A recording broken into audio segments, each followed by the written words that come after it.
Okay, so hello and good evening to our participants here in Iraq, and a warm good afternoon to our friends joining us from the United States. Welcome to Webinar Series 10, organized by the SPE Erbil Section. I am Rabin Redar, and I am honored to serve as your moderator for today's session. As chairman of the SPE Erbil Section, it is my pleasure to bring together this community to discuss such a critical topic: the energy transition employment opportunities for subsurface workers, and an overview of CCS activities across the world.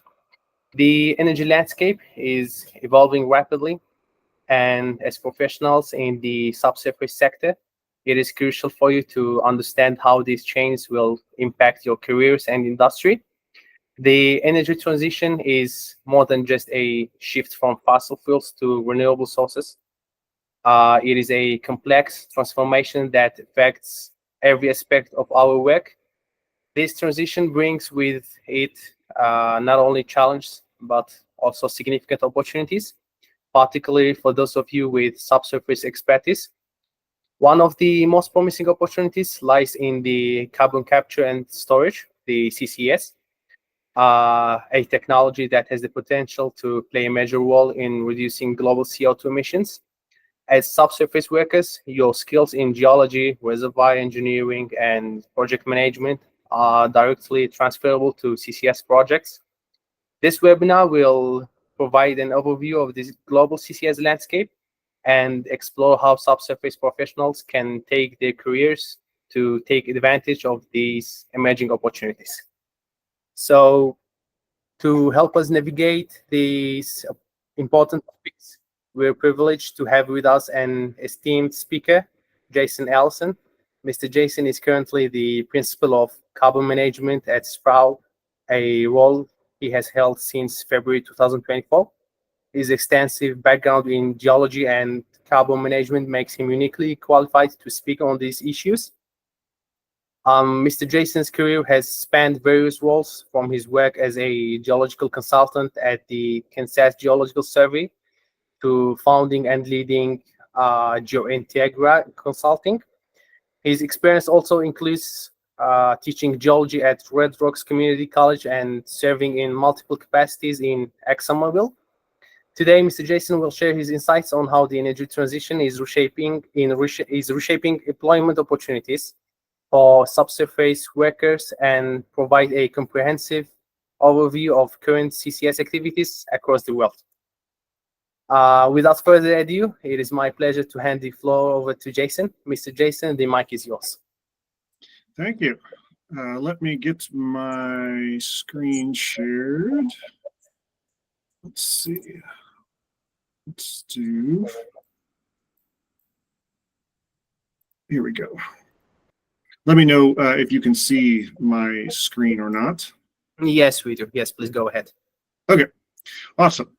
So thank you all for, being up late to listen to me talk about some of the different opportunities in decarbonization, with a particular focus on CCS, which is what I've spent the last couple of years being focused on myself. We're going to cover sort of three different areas. One, we're going to talk about industries that are active in carbon management right now. We're going to focus on geothermal, hydrogen, and CCS. There are other industries that are active with regards to carbon management, but these tend to be the ones, sort of the big three, that employ geologists and engineers and other types of subsurface workers. We'll also talk about some of the general skill sets that are needed in carbon management. And what I will tell you is that for those of you working in oil and gas, most, if not all, the skills that you have are very useful for CCS in particular, and we'll talk about some examples of what that looks like as we continue. Also, I will kind of talk about how you can turbocharge your job hunt. I'm fairly active on LinkedIn. I have a lot of people reach out to me, particularly younger people from the Middle East, from Africa, et cetera, who want to do something different than what they're doing, and so I've got some general ideas and concepts you could use to sort of turbocharge your job hunt and go from being sort of a fisher of a job to a hunter of a job. And I'll talk more about what that means here in a moment. Okay.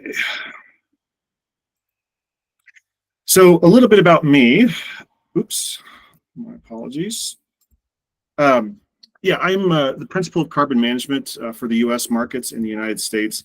I started my career with Exxon doing oil and gas down in Houston, mostly doing conventional exploration projects focusing on carbonate reservoirs. I was a carbonate reservoir analyst for them, but made the decision to move up to Denver, Colorado from Houston about 10 years ago, and have been working kind of a variety of projects since, some unconventional resources, shales and things like that, but have really kind of continued to also do exploration and or development and production of conventional reservoirs, not only in the United States but across the world.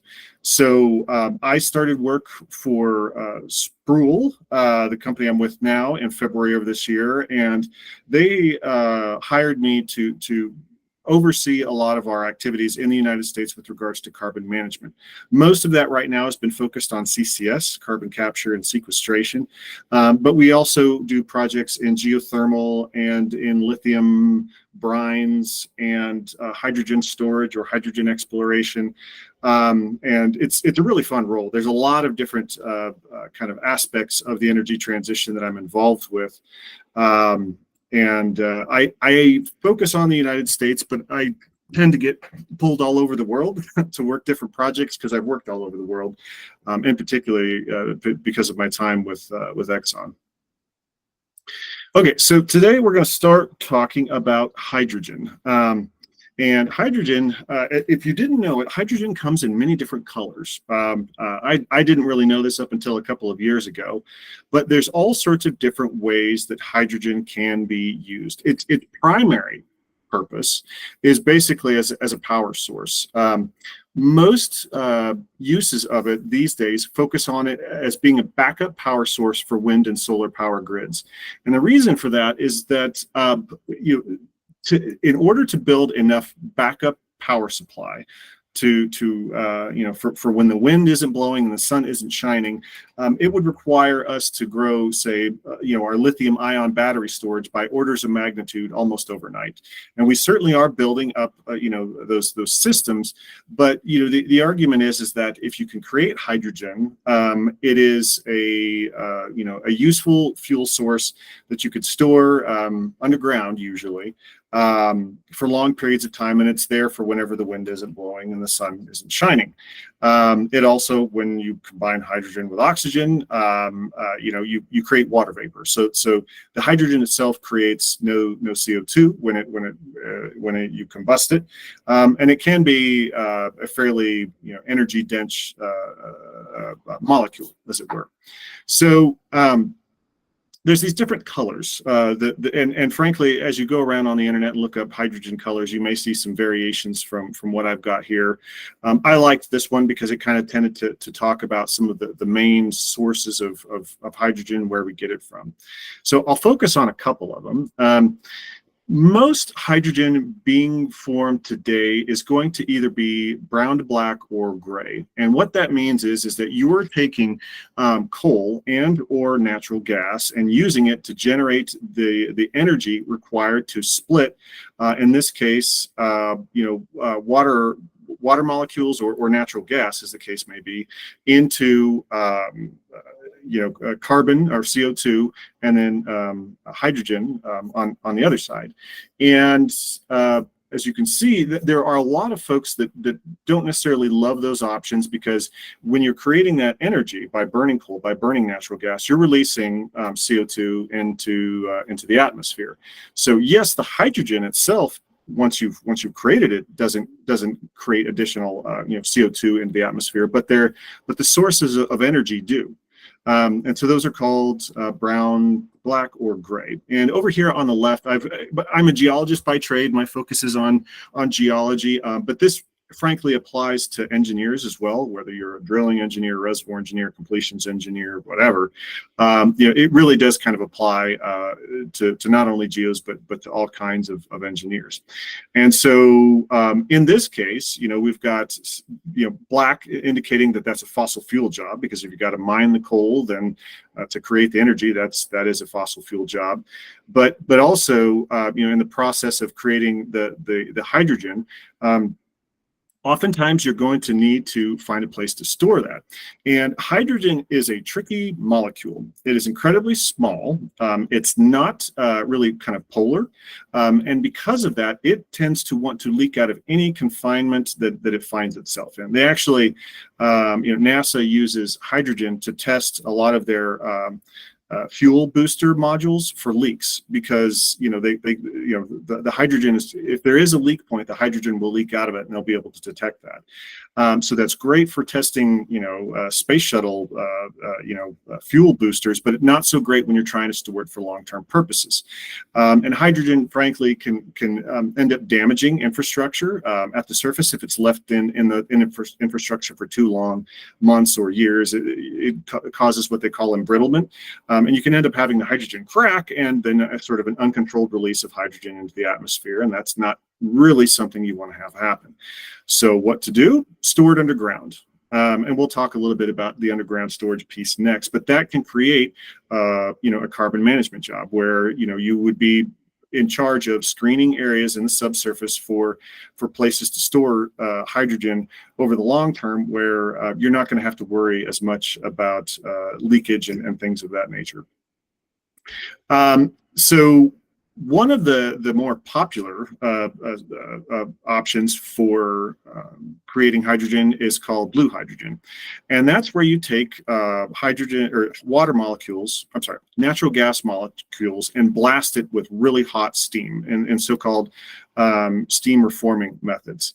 And so it tends to be, or it is, the cheapest way to create hydrogen to date. And it's where most of the hydrogen comes from, is by taking natural gas and splitting it into the hydrogen and CO2 molecules. In this case, though, in comparison with gray hydrogen, we're going to capture that CO2 and store it underground. So that's why there's two stars over here, is because you've got one green star for the hydrogen storage. You also have another green star for the CO2 storage that's liberated when you heat up the natural gas with the steam and split it into its component molecules here. Also, because it takes natural gas, that takes geologists and engineers, et cetera, to go find that stuff. So it serves as a fuel feedstock for this process.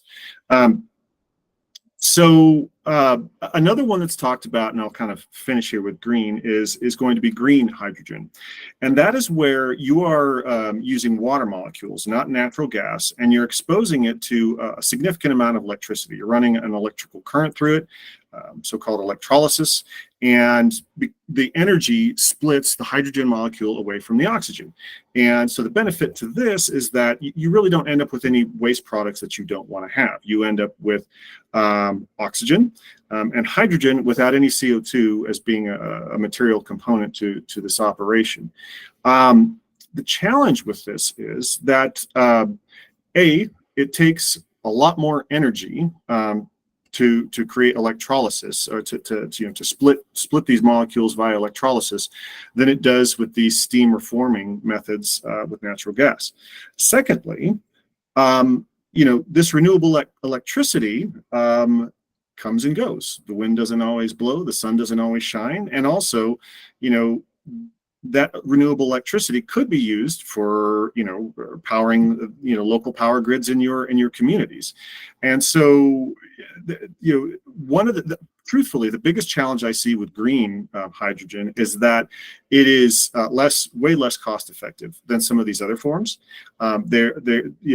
It's not to say that you couldn't use it in some areas, and certainly there are times where wind and solar create excess energy. There's more wind and more sun than you actually need, and that could potentially be split off and used for creating hydrogen, but it can be a bit of a challenge, to say the least. And while I'm, in some ways excited about the green hydrogen, I think the most material changes are going to come from blue hydrogen.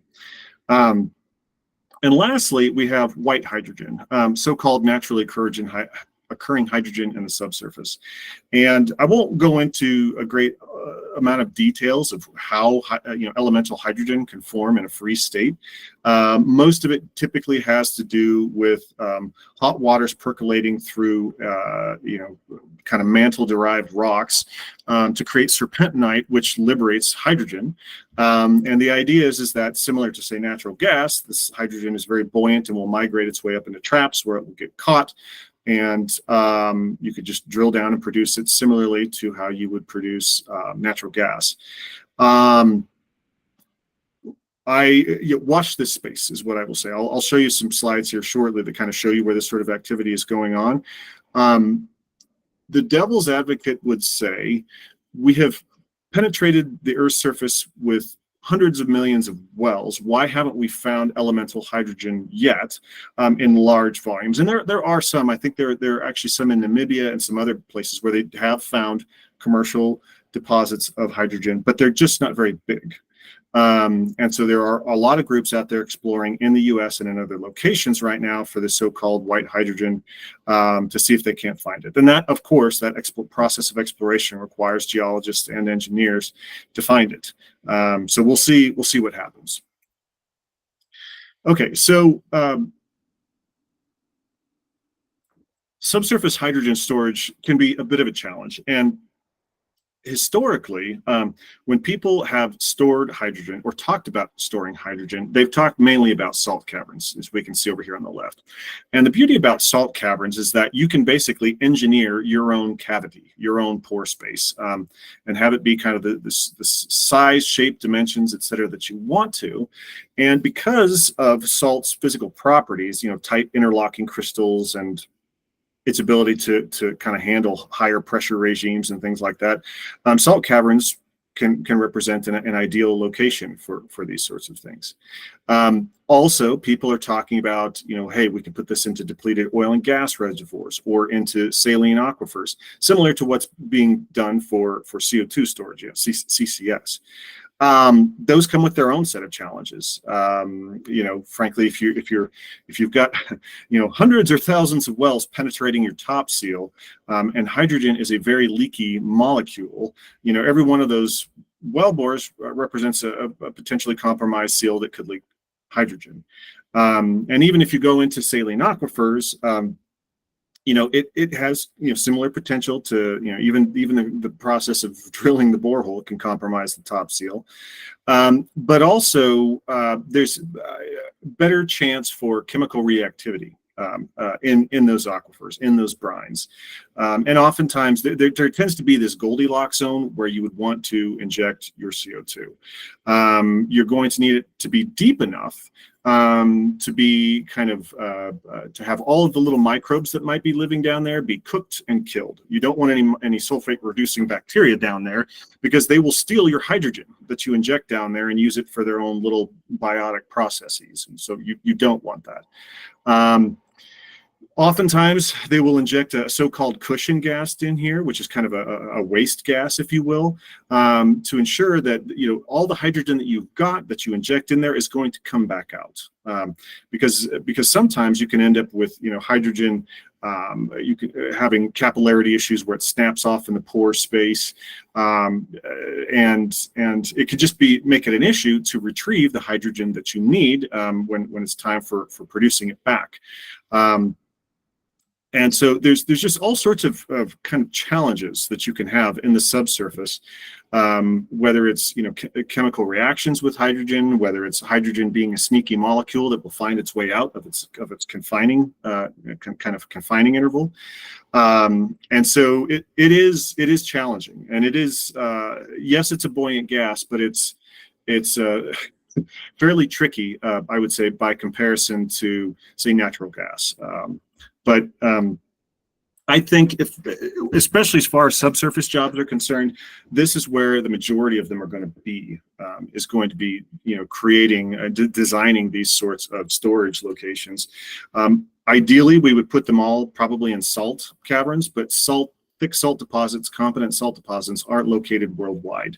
And so we may have to start looking at some of these, sediment-hosted locations for storing CO2.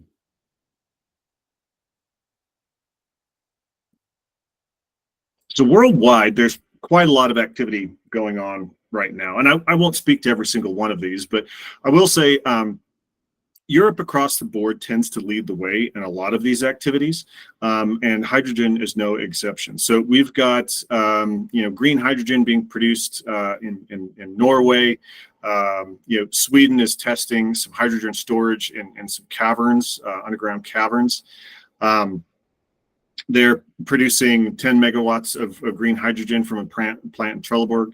And so you see a lot of that kind of activity going on here in Europe. China is investing quite heavily in just about every energy transition concept you can think of. They are also heavily investing in coal-fired power plants because they've got to have the energy for what they're doing. But honestly, in terms of a total number of dollars spent, China is one of the bigger groups out there right now investing in energy transition stuff, and hydrogen is included in that. With regards to the Middle East, there's a couple of different groups. First, we'll talk about Saudi Aramco specifically is looking at green hydrogen production as part of its offering. And I think it would be driven largely by solar, if memory serves me correctly. But they've got a Vision 2030 strategy where they have decarbonization goals, and part of that will be addressed through green hydrogen. The UAE is also developing hydrogen clusters, mainly with a focus on domestic markets. That does tend to be a challenge with regards to hydrogen. Is it may only be in its base form, you may only be able to use it locally. Why? Because transporting it can be prohibitive, because these LNG tankers that we typically move natural gas around in, it's difficult to create an LNG train that will not allow leakage to occur. And so if you're going to ship it, then you need to convert it into a more stable form, like ammonia or methanol or something like that, which requires energy to be imparted into the system. So these projects can already be fairly expensive, and if you're going to be shipping it across the world, it just creates additional energy needs to convert it from one form to another. Whereas if you're going to create the hydrogen locally and store it locally, that I think is going to be more favorable to not having to convert it to a different hydrogen-based form like ammonia. Brazil has also been pretty active with regards to focusing on especially legal framework for low carbon hydrogen, and they've got over 30 billion announced for hydrogen projects. You'll hear me talk about legislation that's occurred, and one of the reasons, or the reason why that is crucial, is that in order for for-profit companies to go in and pursue things like hydrogen storage, hydrogen exploration, CO2 storage, you need to have a stable regulatory regime in which you can operate with, frankly, well-defined terms. Going into an area or to a nation that really doesn't have any legal framework is really going to be difficult for anyone to want to go into that situation, because you just don't know, are they going to pass a bunch of laws that are going to make it difficult for me to operate. Also, you will have, if you have a stable regulatory framework, hopefully with government incentives provided, say you'll be given tax credits or some sort of a direct pay for hydrogen that you create, it just makes it that much more attractive. And so a lot of these countries are focusing on that as we speak. The US, the Department of Energy has got some very large hydrogen hubs that they've proposed. I think there's 2 of them, if memory serves correctly, where where it's meant to be a large power center powered by hydrogen, with large volumes of hydrogen being stored. And again, that a lot of them tend to be in areas that have salt, because that's the ideal kind of sedimentary body to store these things in. Our company is also doing some screening for hydrogen storage in Canada as well. And I believe that there's some government incentives there, although I'm less familiar with that. So all sorts of activities ramping up across the world. Okay, some stuff you should know about hydrogen. In my view, it's not ready for prime time just yet. It's a great idea, but can we produce hydrogen in a way that is safe, reliable, and most importantly, profitable? Because if we can't make money doing this, we're not going to do it. So there are people who will critique hydrogen, say it requires more energy and more CO2 liberated to make hydrogen than you get, in terms of benefit from the hydrogen. Hydrogen density per unit volume is pretty small, 1/10 of the energy density compared to natural gas at similar temperatures and pressures. And it's difficult to store and transport. You can transport it if you convert it into another form, but that takes energy. So where's that energy coming from? Is it going to be low carbon or no carbon? Right now, there are no really large commercial hydrogen storage hubs anywhere in the world. There's much smaller ones. The Inflation Reduction Act that was passed in the U.S. in 2022 is seeking to change that, but we'll see. So I think, watch this space over the next 5 to 10 years. You're going to see how serious, industry is about this, and what kind of job opportunities there are. Careers aren't a given at this point, but I do see, jobs being posted worldwide for these sorts of things as companies evaluate the potential. All right. Next, we'll cover geothermal. And this material was put together. Sproule actually has a geothermal group, a geothermal advisory and consulting group that looks at geothermal of all kinds. And most of us, if we think about geothermal, are usually familiar more with the high enthalpy geothermal, where we've got a lot of heat, temperatures in excess of 150 to 200 degrees centigrade, that can basically pump fluid down, usually water. It will go into these really hot rock bodies, turn to steam, come back up to the surface, and drive these turbines. Those are very well known in places like Iceland and locations that, frankly, you've got a magma chamber sitting immediately underneath you. It's kind of the ideal location for it. Those are wonderful, but they're not everywhere. So really, the kind of stuff that's being focused on right now is kind of this low to medium temperature stuff, where this maybe isn't suitable for electricity generation, but you can use the heat for other things. For example, district heating. There are examples I am aware of, in the Netherlands, for example, which is where one of our offices are located, where a significant amount of the heat supplied for greenhouses and places where they grow flowers and vegetables year-round is supplied by kind of this moderate temperature geothermal. And I was shocked to learn that I think in the U.S. it's between 55 to 60% of our energy is used for heating specifically. It could be industrial heating, it could be home heating, whatever. But if you can create these district heating systems where you've got one central production for steam or heat that will come up and through tubes, connect to different cities, different towns, different neighborhoods. These district heating systems can save you a lot of money on heat that would be generated through other forms, whether it's natural gas or those sorts of things. So geothermal energy has, I think, basically unlimited growth potential. It hasn't had the greatest economics so far, outside of really hot areas like Iceland. But watch this space, because I think that's going to change as time goes forward. So where are some of the main areas of activity? I'll focus on a couple of them. In the United States, for example, there are several projects, particularly one in Utah called the Forge Project, that is looking at EGS, enhanced geothermal systems. And what that means is that they're targeting hot rock, but it's not as hot as what you would get, say, in Iceland. And they're frankly kind of taking that sort of almost a shale approach to it. They're either drilling horizontally into this rock or at a slant to give you, kind of increased surface area. And they're fracture stimulating it. And then they'll drill another, so that will be the injector well. Nearby it, they'll drill a twin well, that is the producer well, that will produce the steam. And effectively, you'll have a kind of a closed loop there where you're injecting here, creating steam. It's produced out of the producer well, which is taken to the surface to drive turbines, or in that case, it actually is being used for electrical generation. And the work so far is encouraging. Particularly because it could open up a lot of regions worldwide, not just in the United States, for geothermal energy, not just for heating, but for electrical purposes. Let's see.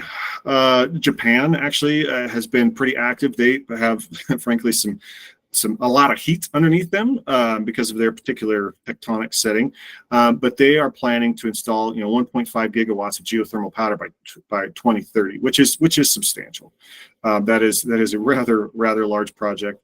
And again, some of the stuff that was highlighted for hydrogen is also being highlighted here. These countries, whether it's Brazil, Australia, etc., they're kind of trying everything right now. They want to try some of these different techniques, and so it's ramping up. And I think especially if we can make some technological advances via horizontal or slant drilling or fracturing reservoirs and things like that, we could have a lot of additional potential worldwide. And the beautiful thing about geothermal heat is it's a pretty constant base load of energy. It's not like these wells tail off in 30 years if you take care of them. So that can be attractive as well. Okay, so some stuff you should know about geothermal. I see that I didn't remove the hydrogen stuff from what I put in here. Apologies for that. Geothermal does have some challenges with it, especially if you're not near a big hotspot. And frankly, sometimes the hotspots are not located in the same place where a lot of people live. That's what we have in the United States, where if you look at a population map of the U.S., most people live on the eastern side of the country, within reason, but then the geothermal resources are all on the western side of the country. And so you can build power lines and things like that to transmit the energy, but that all drives up the costs and energy loss. And so it is really nice to have good, the subsurface and the surface in favorable settings, both geologically and human population. I think that there are new technologies that are coming out. We'll see how successful they are. These pilot projects, because of the kind of amount of money that they apply towards these things, they don't necessarily have the best economics, but that's not to say that things won't improve as they, figure out better processes for drilling more quickly, stimulating the wells more cheaply. If you apply the shale methodology, most shale companies lost money in the U.S. for the first 10 years or so. It really has been over the last 10 years where they finally figured out how to do it profitably. And I expect a similar thing will be true for geothermal as well. So, geothermal has a lot of benefits going for it. In particular, it doesn't quite create as much political opposition, which is crucial to getting these things moved forward, as some of the other things do. And so I'm hopeful that we'll see a substantial growth in geothermal as time goes on. Okay. So lastly, we're going to talk about CCS in a bit more detail. It's what I've spent most of the last couple of years talking about.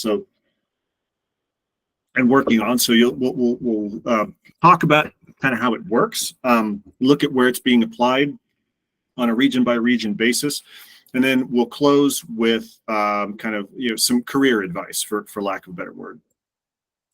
Okay, so CCS, what is it? How does it work? Why do we need it? First off, CCS stands for carbon capture storage and storage, where we're taking CO2 from various sources like industrial facilities, ethanol facilities, natural gas liquids facilities, stripping out the CO2 and storing it permanently underground.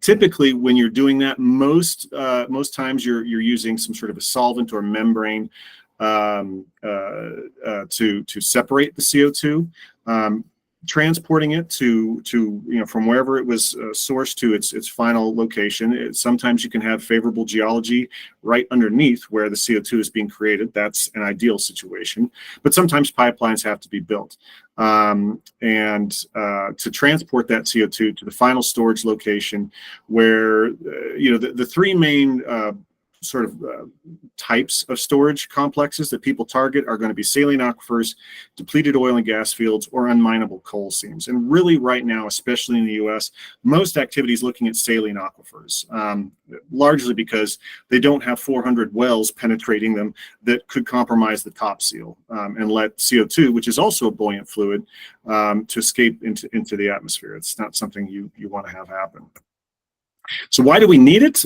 It's been kind of interesting because the International Panel on Climate Change has kind of gone from saying we don't want CCS to actually we have to have CCS if we're going to meet any of our climate target goals. And specifically, they say that we've got to go from injecting about 50 million tons a year worldwide, which is what we're doing, up to about 1 billion tons worldwide by 2030, and increasing thereon to probably between 3 to 7 billion tons per year by 2050. And for every bit of CO2 that we don't sequester, that's more work and frankly more damage being done to the ecosystems that we're going to have to deal with on the other side. I am extremely doubtful we're going to get to 1 billion tons of CO2 injection per year by 2030. However, over the last 2 to 3 years, there have been an immense number of changes that I'll talk about here, where we are starting to move in the right direction very rapidly. There is more than one kind of CCS.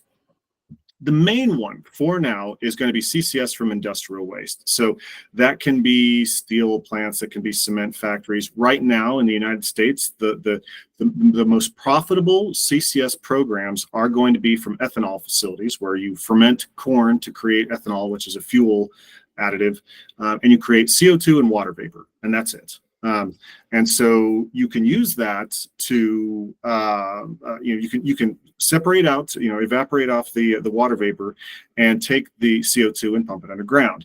The other are going to be natural gas liquids facilities, where there's usually some component of CO2 that you've got to strip out before you can sell it for commercial use. And instead of releasing that CO2 to the atmosphere, you're going to pump it underground.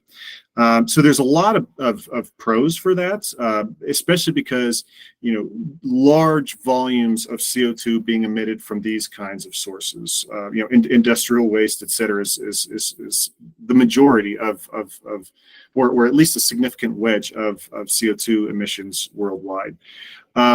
There are some challenges associated with it. These things are not cheap. And frankly, in the United States, we had some tax incentives that would give, I think it was about $45 to $50 a ton that they would pay you through tax credits to do that. Now, because of the Inflation Reduction Act, that's bumped up to $85 a ton, which some of the cheaper programs to even break even, you're gonna spend probably $30 to $40 a ton. So you've got to be able to make a profit, and if you have any problems with your injection program, or if your facility doesn't get built right, that can be a big challenge. And so these things aren't cheap, and you need to make sure that you've planned appropriately. There are, frankly, some environmental risks, such as potential leakage of stored CO2, whether that's leakage into the atmosphere, whether that's leakage from a pipeline. CO2 at high enough concentrations will kill you. It's denser than air at surface temperatures and pressures. And so if you're in your basement and a nearby CO2 pipeline cracks, that's a very dangerous situation. And so you need to make sure that you are careful with that as you go forward, to not have any leaks. You also don't want it leaking underground, because you don't want it leaking into your drinking water aquifers, yes, it may be that you'll get Perrier coming out of your tap water, but carbonic acid, which is what happens when you take CO2 and add it to water, destroys pipelines, can destroy pipelines that aren't made to handle that. And so people's water infrastructure being destroyed won't be a terribly good result if you had a CO2 leakage. So things to avoid. And currently, really worldwide, it's been fairly limited in scale, which is why we're only seeing 40 to 50 million tons per year, because of, yes, some technical challenges, but also regulatory challenges where it can take too long to get permits to drill and inject the CO2 in a timely fashion. Secondly, you've got direct air capture, which is exactly what the name says, is capturing it directly from the air, and that's where you use these huge facilities that are installed in the surface that have got amine treaters in there that suck out the CO2, and then you pump that underground and store it. It is to date the most expensive carbon removal method out there. If successful CO2 programs and ethanol can cost $30 to $50 a ton, most of the prices that I've seen for DAC is somewhere between $300 to $700 a ton. So certainly you're going to have to improve your efficiencies there, but you're also going to have to rely on government benefits, to make that happen. And some would argue, is this the right thing to do? Why spend that much time and money on this? When you could say plant a tree, which brings me to BECCS, bioenergy with carbon capture and storage. So this effectively is where you are taking biomass, usually trees. You are chopping them up and using them to create electricity. It's a wood-fired power plant. But in contrast with a normal power plant, you'll take the CO2 that's created from it and pump it underground. So the benefit here is that this ends up being a net CO2 negative process, where the CO2 or the trees, remove the CO2 for free. We cut them down, we burn them, create energy, and take the CO2 and pump it underground. And so it can be part of the equation. The challenge with this is that it does generally require a large amount of land, which could impact food security and biodiversity. I have been told it would be physically impossible to use BECCS alone to deal with climate change and carbon management. No one among us would say that BECCS or even CCS is the single answer for climate change. But the point is that especially for BECCS, there's going to be some challenges associated with it. And some would say, why are we wasting time with this? Why don't we just do all wind and all solar? But they also are the folks that don't really have a very good answer for what we do when the wind doesn't blow and the sun doesn't shine either. So anyway, these are just some of the different flavors of CCS that are out there. I won't spend too much time on this, but since the Inflation Reduction Act passed in 2022, it was like pouring gasoline on a CCS fire, and we have had an explosion of activity. We were frankly pretty far behind worldwide, and we are rapidly catching up. We have a combination of really a bunch of favorable things. We've got existing CO2 pipelines, as you can see here on these blue lines on this map. We have a lot of groups that, are signing up for CCS hub projects here in the Midwest, where they'll be taking CO2 from ethanol, bringing it up to North Dakota to store it here. It's not necessarily that the geology up here is all that much better. It's just this state, this is one of 3 states that have legal authority to approve these CO2 injection wells. So it's going to be cheaper, faster, easier to build a pipeline across 3 or 4 states to get rid of the CO2. We also have an awful lot of CO2 emissions all over the United States. And frankly, some of the low-hanging fruit, the easy stuff, are going to be these purple blobs. And we, generally speaking, in a lot of these areas, we've got existing oil and gas infrastructure. We've got existing know-how. We've got favorable geology, as the case may be. So there's a lot to like about CCS in the United States, and it's kept me extremely busy the last couple of years, trying to keep all of our clients happy as they pursue this. How does CO2 work in a general sense? Well, We'll focus on the image on the right here to begin with.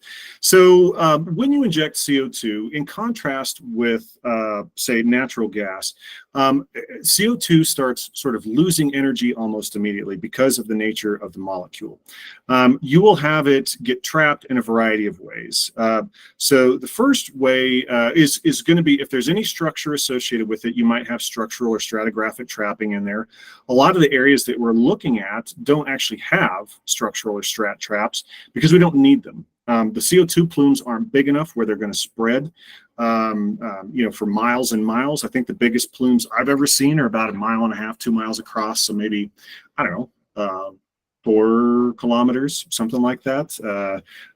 And so they're not infinitely huge, and they don't keep going for forever. Why don't they keep spreading for forever? Well, because the CO2 will start going into solution. And so the brine becomes denser, and that CO2 laden brine will drop and become permanently sequestered. You will have locally some little shales and things like that that will create a little mini trap to trap some of that CO2. You will also have what's called solubility trapping, where particularly after you cease injection and a process called imbibition takes over, you will have these little tiny CO2 blobs trapped in between the pore spaces, and they cannot move. They are permanently trapped. Lastly, you will have mineral trapping, where you're actually having chemical reactions with the rock, creating cements and things like that. And which part is really driving the CO2 storage changes over time, which is usually why when we build three-dimensional models and simulate what's going to happen, running it for 30 years isn't good enough. You need to run the simulation for 100 years, 1,000 years to see what that CO2 plume does, to make sure that it doesn't keep moving and it stays where it's supposed to.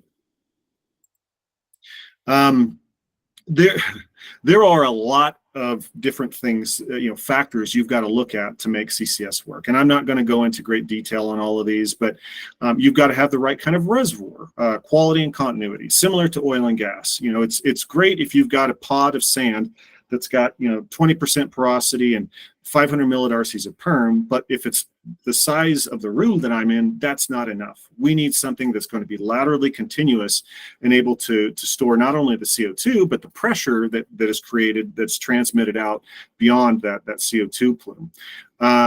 In addition, similar to oil and gas, we're going to have good seal quality and continuity. The CO2, though it's compressed to a supercritical state and has a density slightly less than that of oil, it still is a buoyant fluid. It will still try to migrate vertically, and we need to make sure we've got good seals. Because we need this to be supercritical fluid, it's a much more dense form of CO2, but it's got viscosities that are similar to its gaseous form. And so that's the most efficient way to store it, is in this supercritical form. So you got to make sure you have the right temperatures and pressures. Faults and fractures can be leakage points. The fractures can also be a beneficial way to help spread the CO2 out, but it can create leakage issues, especially if those faults go all the way up to the surface. So you will have to, just characterize those and make sure you understand if they exist and where they go, particularly relative to where your USDW, which is what we in the States call the underground source of drinking water. You've got to protect your drinking water, or you're not going to get to inject your CO2. Seismicity. You're changing the pore pressure as you inject CO2, and that can induce seismicity. If you have if you've got critically stressed faults and you change the pore pressure, there is the chance that you will leak, or not leak. You will cause seismic activity, and so you've got to screen that to make sure that is not going to happen. Hydrogeology. In the United States, you are not allowed to inject CO2 into any saline brines that are fresher than 10,000 parts per million of total dissolved solids, meaning you've got to find really salty water to store this stuff in. You also not only need to characterize where you're going to be injecting, but all of the units above you, both in terms of their sealing potential or what their water quality is, because you need to know where the good water is, the drinking water is, and that you are staying far away from it and are separated from it. Lastly, you have to think about what's the impact on existing operations. If you are setting up CO2 injection right next to an oil and gas field, they'll be your best friend while you're providing pressure support for them and increasing their production rates, and then their worst enemy when the CO2 breaks through into their oil production, and they're now producing high CO2 content oil at the surface. So you've got, whether it's oil and gas wells, or even disposal wells. There are thousands of brine disposal wells all over the United States. They were there first. And you've got to make sure you don't screw up any of their operations. So you have to have checked all of this to have success for a CCS program.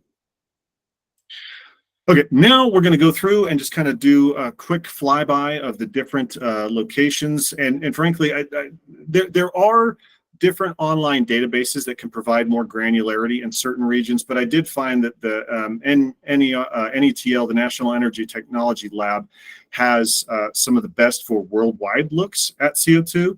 So I encourage you, if you're interested, to go visit their website, where you can go and click on each one of these icons to find out, okay, they've got storage going on here in Texas. What does that look like? But what you can see is that there's been a bloom of activity all over the United States. Right now, it's mostly focused in the Gulf Coast region, California, the Midwest, and Alberta in Canada has also been very, very active as well as far as CCS activity. And that's largely because of either tax incentives that were created or improved upon in the Inflation Reduction Act. Canada has some similar tax incentives, but they also have tax penalties, where for every CO2 ton of CO2 that you liberate, the amount that you pay as a tax is increasing with time. And so there's both the carrot and the stick, as it were. The reasons to avoid liberating CO2 is increasing in these areas, and we have seen a lot of increase of activity. And you can see these are just some of the bigger programs. There are many more smaller programs that have been announced. But some of these, if they are able to be pulled off at scale, we will have hundreds of millions of tons of CO2 being sequestered, which is a great start, but not where we should end. The way that I describe it is the first wave of post-Inflation Reduction Act projects have happened in the United States, and we probably need another dozen or two waves of such activity to deal with the amount of CO2 that we're emitting into the atmosphere each year. South America has less activity, but Brazil tends to be the country that's pursuing it the most aggressively. They have they're on the verge of creating a legal framework for CCS, as well as helping draft a bill to create a carbon market to introduce a cap and trade system. They're already injecting a substantial amount of CO2 as part of an EOR program in their offshore oil and gas fields, the pre-salt fields. But those are EOR programs, and some CO2 does get produced back to the surface, and typically only between 40 to 60% or so of CO2 that's injected underground as part of an EOR program stays permanently. So there are groups looking more at CCS as opposed to CCUS, the utilization being referenced for EOR programs in that instance. But there have been numerous governmental changes over the last, say, 4 to 5 years, where we are starting to see more of these kind of projects turn up. But South America, as a rule, is not as far along as some other areas. Africa and the Middle East. Some of the bigger programs are going to be in the Middle East, specifically in Saudi Arabia and the UAE. You've got, Saudi Aramco wants to be injecting 44 million tons per year of CO2 by 2035, and then ADNOC wants to be injecting 10 million tons per year by 2030. So those are pretty substantial volumes. You do see some activity as well from some other countries, whether it's South Africa, Egypt, Kenya, but to date, I haven't seen any corporate sponsors of this activity the way ADNOC and Aramco is doing in the Middle East. So what I will say about the Middle East is that it is a perfect location for CCS, if there's going to be a perfect location, because you've got tons of very educated geoscientists, engineers, etc. You've got existing oil and gas infrastructure, some of which can be repurposed for CCS. You've got world-class reservoirs and seals below you to store the CO2. Probably the major risk, as I see it, is if you get too close to these oil and gas fields, and there's old wells there that you're not aware of, those could be potential leakage points. But if you know where your wells are located and you frankly just go down dip from where the major oil and gas production is, that can be an excellent place to do it. And the geology of the Middle East is very special in terms of the quality of the quality of the reservoirs and seals, the number of the reservoir and seals, all of that stuff. Europe basically has been leading the way from the very beginning, and they continue to do so. There are several different legislative acts that have changed or been passed here this year that's going to make it easier and frankly more profitable for companies that want to invest in CCS. Even Germany, which was pretty skeptical about CCS and injecting fluids into the subsurface, have now started to look at, creating a regulatory framework for allowing for CO2 injection onshore. Before, the only place they would consider it was for offshore storage, which can be done, but creates additional expense for these projects.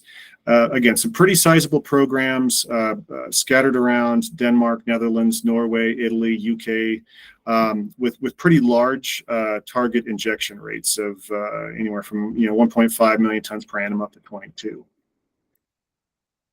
Northern Asia Pacific, China really dominates in this area. They don't release as much information as I'd hoped they would, but they are planning for a lot of very large commercial CCS plants, especially associated with capturing the CO2 emissions from the coal facilities and sequestering that underground, coal-fired power plants. But also you've got activity from South Korea, Japan, Indonesia, and a number of fairly sizable projects. There are smaller projects out there, but anywhere from say 1.5 tons up to 10 million tons per year for some of the CO2 injection that they're planning there. So quite a good amount of activity led by China. Lastly, we'll kind of finish with Australia before we kind of go into thinking about this from a career perspective.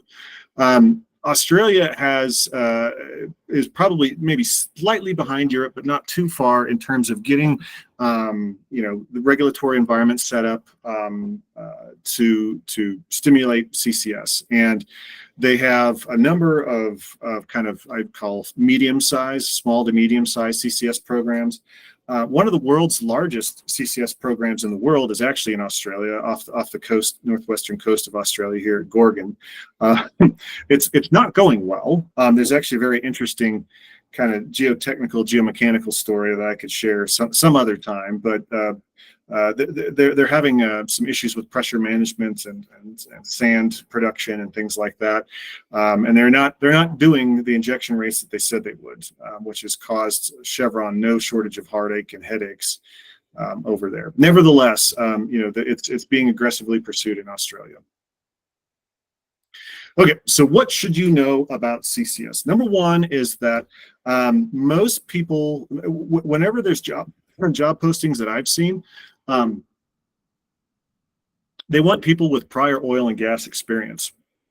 And especially in the States, that's important because we have a lot of people who say we're environmental geologists, or maybe they were teaching in a university, but they lack the applied experience. And truthfully, the groups that should be leading the charge here are oil and gas workers, because they have the most experience, the most knowledge, the most skills of anyone out there. And I'm a little biased because I am ex-oil and gas, or to some degree even current oil and gas, but still, that's who the people are tending to hire. The job locations are generally diverse. Like in the U.S., I'm seeing scattered all across the U.S., particularly the central part of the U.S. Internationally, it tends to be more in the major hub cities, London or Stavanger, or some of the larger cities within the Middle East as well. So but we are seeing more. And I will say, at least in the U.S., I've seen CCS operators hiring at almost twice the rate that oil and gas companies have. I'm less familiar with activity around the world, particularly the Middle East, but it is something that companies are staffing up for. If you go to work for a company that does strictly CCS, the salaries tend to be lower because the profit margins on these projects are not proven. And the project margins, even if the plan goes exactly how they want it to, are still not as lucrative as commercially. You just can't make as much money on this as you can with oil and gas. So you could expect to kind of take a pay cut of maybe 30 to 40%. That does vary. There are some people making, oil and gas salaries in the CCS space, and I have seen, CCS companies hiring at more competitive salaries, because I think they're realizing that, yes, you can get someone for $50,000 a year in the United States, but that's not going to be the same caliber as someone who's going to require $150,000 a year salary. I think we're going to see an awful lot of career growth. So if you feel like you missed out on your opportunity for CCS, it's not over. If we're going to go from 40 to 50 million tons of CO2 per year to billions of tons per year, anecdotally, what I've heard them say is we need to create an exact twin of the oil and gas industry as it exists right now, just for CCS, if we're going to be able to do everything that we intend to do. I don't think that's going to happen, but what that means is that for people who stick around and keep chasing CCS jobs, you can get you can get those jobs, but you may have to be a bit persistent about it, and I'll show you some examples or ways that you can do that here momentarily. Okay, skill sets needed in carbon management. The punchline would be everything. Everything that you already do, with some tweaks, but mostly everything that you already do. I'm a geologist, so I think about this like a geologist would, and I'm pulling examples from work that I've done over the last couple of years, but we're going to need experts in sedimentology and stratigraphy. One of the unfortunate things that's happened over here in the States is that, you get outside of Houston and there's just not that many people who know sedimentology and stratigraphy, particularly of conventional reservoirs. That's what I've spent almost my entire career doing. I think it is so fun. I love it. But how these rocks are layered, how they were deposited, what were the impacts of diagenesis, literally how far away from this wellbore should we expect this sand to keep going? Very basic questions that you need to be able to answer, because oftentimes, in contrast with oil and gas, you're going to have very little data at the beginning before you even begin your injection program. So you're going to have to learn how to leverage historical data sets, reservoir analogs, get in and cut some core and look at a thin section and know moldic porosity when you see it, these sorts of things. Geochemistry. Frankly, geochemistry can be useful in many ways, the least of which is tracking chemical reactions in the reservoir as the CO2 brine propagates out. Calcite cements, feldspars, they tend to be less stable than good old quartz is, and you can end up having the reservoir perhaps compact a little bit after injection ceases, because you've dissolved away some of the cements. You're going to need it for that. You're also going to need it for tracking purposes. Specifically, stable isotope geochemistry can be run not only in your injection interval, but in all of your reservoirs above, to set baseline stable isotope signatures that you can then track in the future with additional samples to say, okay, we don't have any leakage here of CO2 because it doesn't have the same isotopic footprint as what we're injecting. Because you're required to characterize your CO2 that you're injecting as well, and it typically has a different CO2 stable isotope signature. Petrophysics, I think everybody should learn petrophysics. Being able to look at logs, interpret logs, pull in core data, and just do something simple here like what I did, which is gas correct and V-shale correct your porosity model, and come up with these different kind of sandy, silty, shaly facies is important, because that stuff has got to get populated in geologic models, which I'll talk here about a little bit. So really being able to have a comprehensive, robust petrophysical workup is important, not only before you inject, but even after you inject. You're going to run pulse neutron logs in nearby observation wells and watch as the CO2 sweeps through. Going to need some petrophysicists for that. Geophysics is going to be important. Kind of actually maybe zoom in over here. Let me see if I can zoom in. Magnify slide. There we go. The ability to image faults is important for all the obvious reasons in CCS, but there's additional things we can do above and beyond just recognizing, where this fault is more crisply and clearly with say, a 3D seismic data set. We can also identify sedimentary bodies. We can also identify changes in the seal. And over time, if you acquire a good baseline 3D survey, the CO2 will change the way sound travels through that rock, and you can do 4D seismic to track that. In the States, it's actually probably going to be a mix of 2D seismic, VSP, vertical seismic profile data, and 3D seismic, not just all 3D seismic, but still, you're going to need geophysicists. You're also going to need to have geologic modelers. And this is me showing a model that I made for so-called lion sandstone, which is an Aeolian sandstone here in the Denver-Julesburg Basin where I live. And we're looking at CO2 injection here. And you can see permeability coming and going and different kind of stratigraphic patterns going on in here. The reason why I point this out is that you've got other groups out there putting together models that, in my view, this is literally about 3-4 miles away, whatever. I'm trying to think what that would be kilometers wise. I don't know, 7-8 kilometers away, something like that.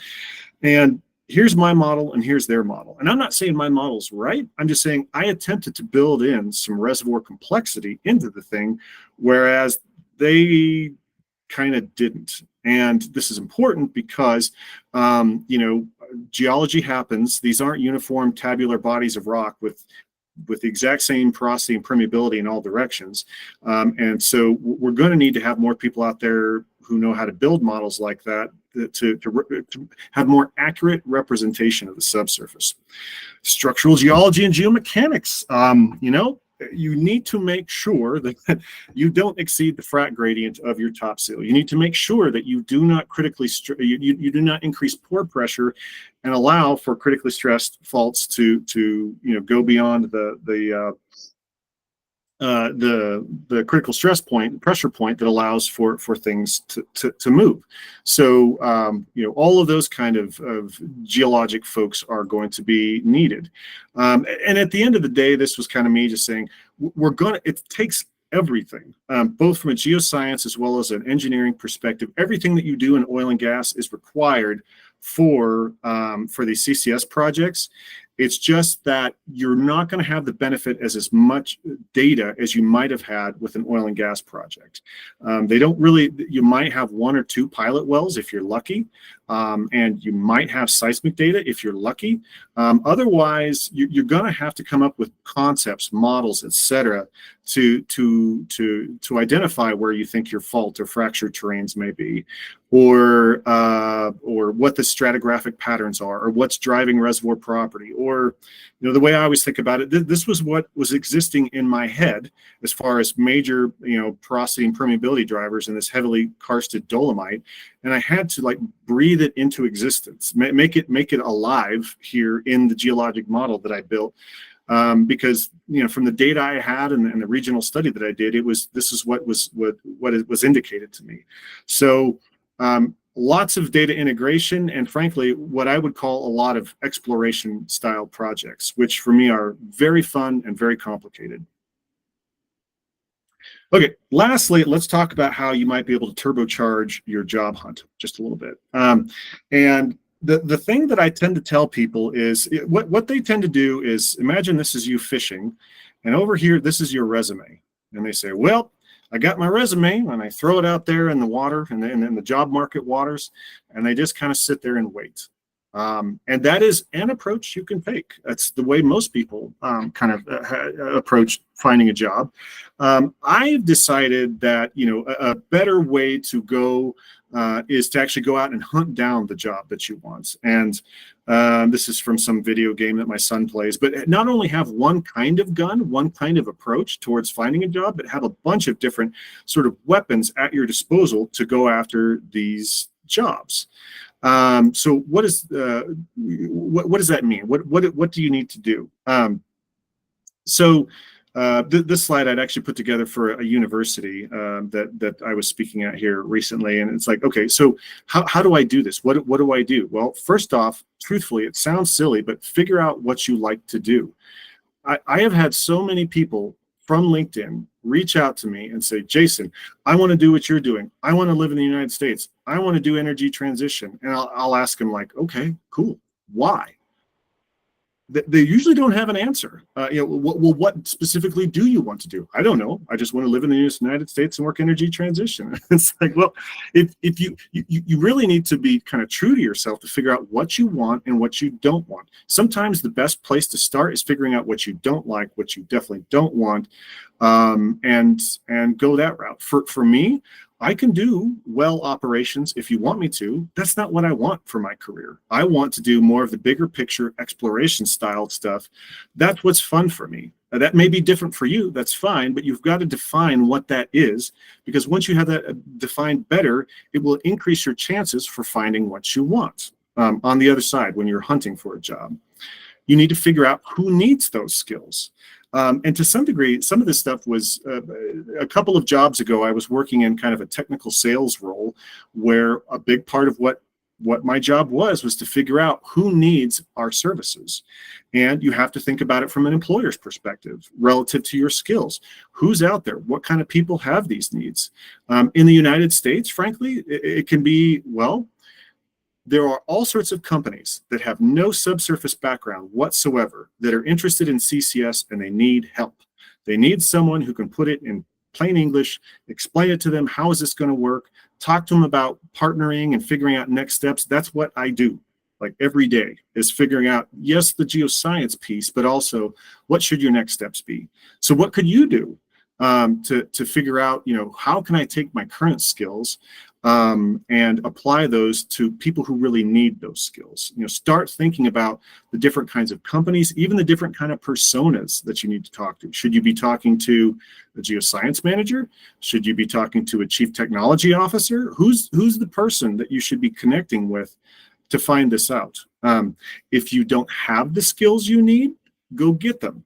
I have more than once paid for my own training because I was prioritizing my career. There were certain things that I wanted in my career. So I was like, I'll take my vacation days and I'll use my own money and I'll pay to go to this course because my company didn't support me at the time. Be willing to invest in this, in time and energy in this. And sometimes, frankly, the best training comes from, reading. You don't always have to have a training. You can just read and find articles that are interesting.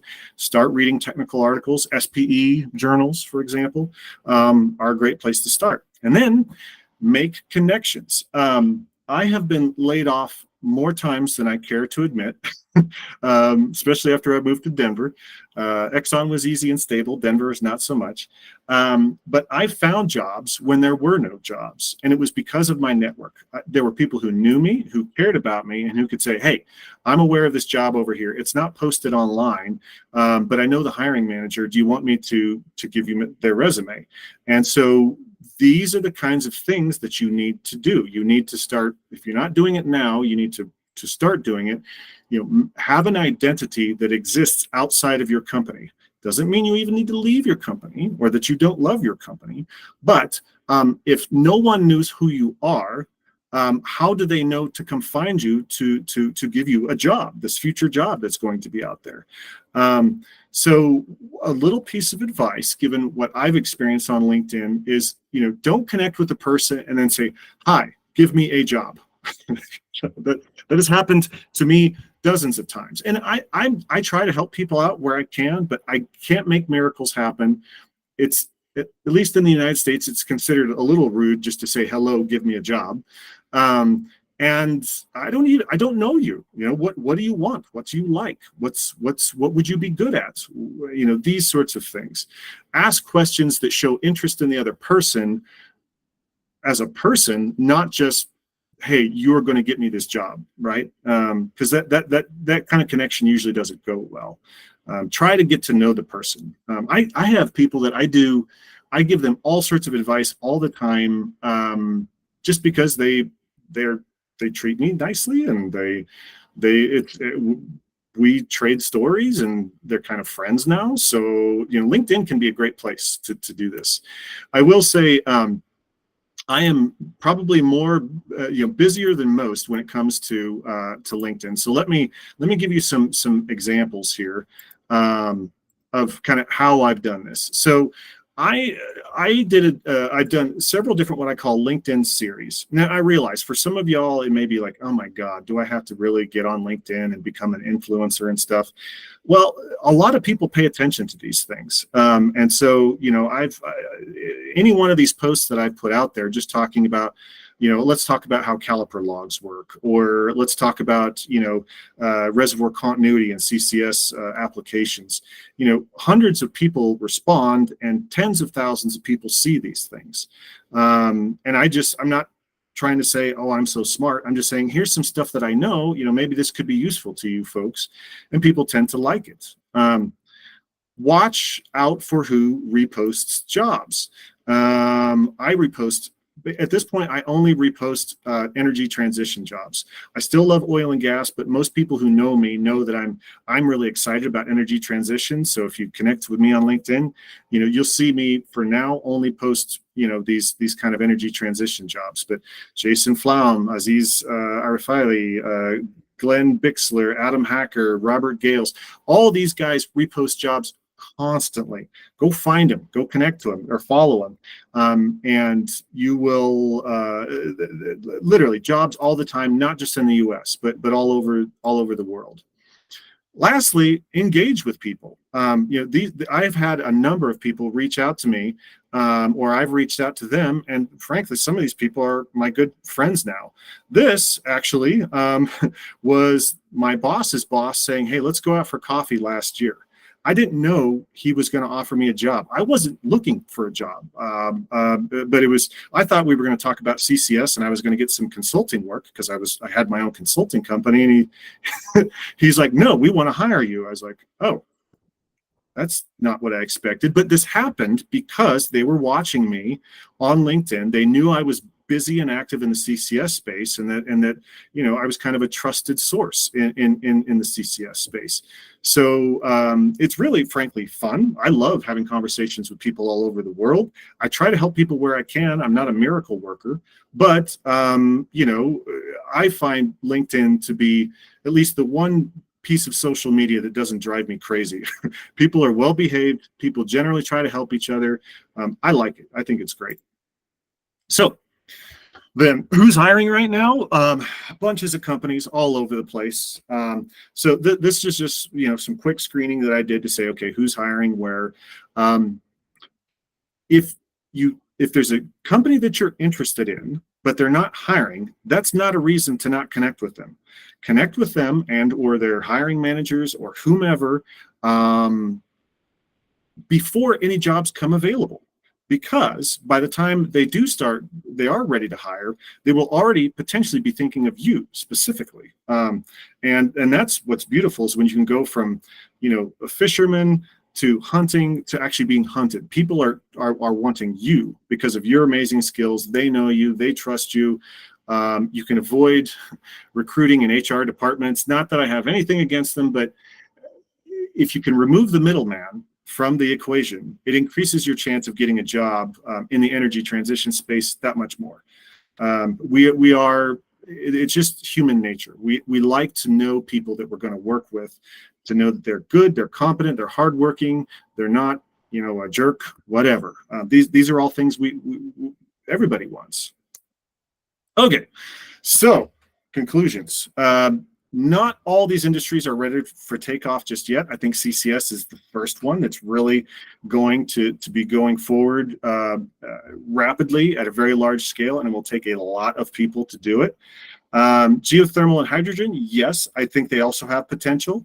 I probably am more optimistic about geothermal than hydrogen, but I've been wrong many times before, and I would love hydrogen to take off because I think it's got a lot of great applications that can help us fill some of these gaps as we seek to transition away from oil and gas. We're going to need all kinds of different skill sets. So it really doesn't actually matter what kind of subsurface work you do. We're going to need it. In order to make sure you get the job you want is to work hard, to hustle. Start networking now. My rule of thumb is that your networking that you do will pay off, will do great things for you about 2 years after you start. So it's always that one conversation you had that one time with that one person where you're like, I didn't even know they were paying attention, but it can lead to job offers. Don't stay quiet and expect an employer to hunt you down. There's so many people that I know are brilliant, but they don't give talks. They don't participate in SPE or AAPG or anything.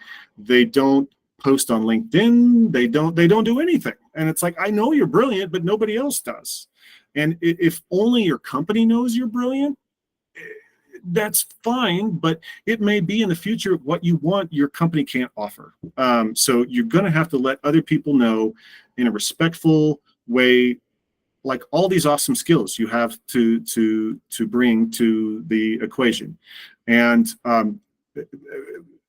most folks from the Middle East I know are extremely kind, extremely humble people, and saying, look at me is not really the first thing that comes to mind. And admittedly, I don't know, there are times where when I first started doing this, I felt like, I hope people don't think I'm stupid. I hope people don't think I'm obnoxious.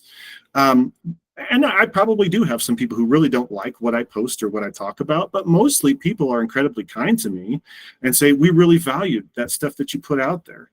And then lastly, don't be discouraged by your setbacks. Those are put there for a reason. They're there to help you test how much do you really want this thing that you're going after. And what I will say is that, I literally left my last job, started my own consulting business. It was a leap of faith, and it went amazingly well, way better than I ever would have guessed. And it's not like I haven't had setbacks in my life, but it's only because of those setbacks that I've gotten to where I am today. I swear I don't learn from my successes. It's only my failures where I figure stuff out. So oddly enough, I value the setbacks because it was part of me getting to where I am today. So I think the same is true for all of you as well. So anyway, that's what I have. I'm happy to answer any questions or comments. I have talked for a very long time. I was told we have about an hour and a half or so for this, but I'm happy to answer any questions you guys may have.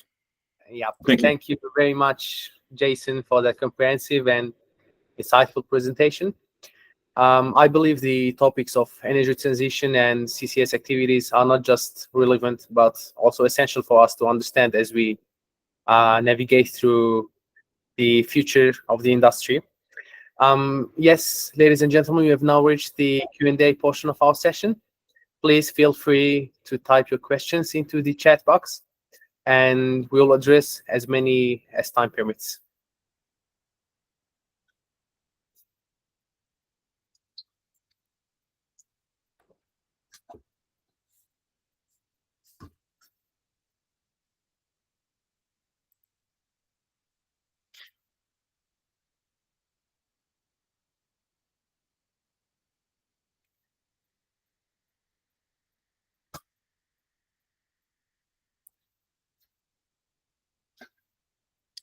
All right. Well, I don't see any questions so far. It looks like we don't have any questions, Okay. which could mean you've covered everything clearly. They understood everything, surely, or something like that. Yeah. So if any questions do come up later, please feel free to reach out to our section or Mr. Jason as well. So I see we have concluded today's session. I want to extend a heartfelt thank you to Mr. Jason for your time and invaluable insights. Your perspective on how subsurface professionals can adapt and thrive in the evolving energy landscape has certainly given us much to think about. I also want to thank all of you for your participation today. The energy transition presents both challenges and opportunities, and by staying informed and engaged, we can position ourselves to lead in this new era. Thank you again, and I look forward to seeing you at our future events. Have a great day, everyone.